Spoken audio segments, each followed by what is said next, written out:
সালাতে কায়েম করো, সালাতে কায়েম করো, সালাতে কায়েম করো। রাসায়েল ও মাসাইল কিতাবে মওদুদী লিখেছেন, একটা লাঠি যদি হাতে থাকে, পাগলা কুকুর যদি কামড়াতে আসে, লাঠি দিয়ে কুকুরের মাথায় আঘাত করা যাবে। তাহলে এই লাঠিটা আমাকে উপকার দিল। যদি লাঠি আমার হাতে থাকে, আমি পেট কায়া ময়লার মধ্যে পিছল খেয়ে যদি পড়ে যাই, লাঠিতে ভর দিলে আমি আষাঢ় থেকে পিছল থেকে বাঁচবো।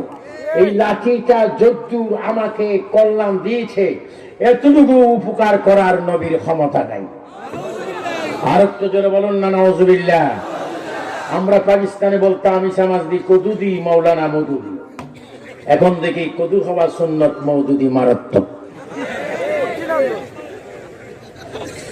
এটা নিউ ইয়র্কে, আমেরিকা, আমি নিজে আল্লামা শেখ নুর ইসলাম ফারুকী সাহেব রহমতুল্লাহ আলাইহি 14 সালে যেই হসপিটালে মওদুদী মারা গিয়েছেন, ওই হসপিটাল আমি ভিজিট করেছি, দেখেছি। একজন ইমানদার, দেখেন আমাদের ইমাম গাজী শের বাংলা রহমতুল্লাহ আলাইহি, হাটহাজারের জমিনে ওয়াহাবিরা তাকে মেরেছেন, হাসপাতাল নিয়েছেন রক্তাক্ত অবস্থা, ইমার্জেন্সি নিয়েছেন। হঠাৎ করে তিনি সেই হসপিটাল সিট থেকে ইয়া রাসূলুল্লাহ করে উঠে গিয়েছেন। ডাক্তাররা বলেছেন একে ধরেন। হঠাৎ করে দেখে তার রক্ত নাই, সিলাইবার জায়গাও নেই। এই শের বাংলা কি হয়েছে? রাসূল এই মাত্র এসে আমাকে চিকিৎসা করেছে। আমার মুর্শিদ কিবলা আবেদ শালমাদানি 1988 8 অক্টোবর রোজ শনিবার সকাল 9:30 তিনি ইন্তেকাল করেছেন।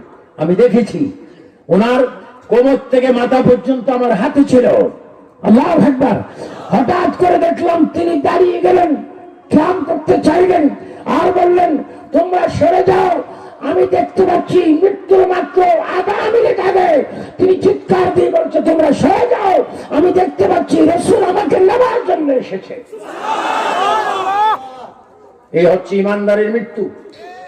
আর মওদুদীর মৃত্যু, রাইট লেফট, ডানে বামে 7 জন উলঙ্গ নাস খ্রিস্টান ছিল।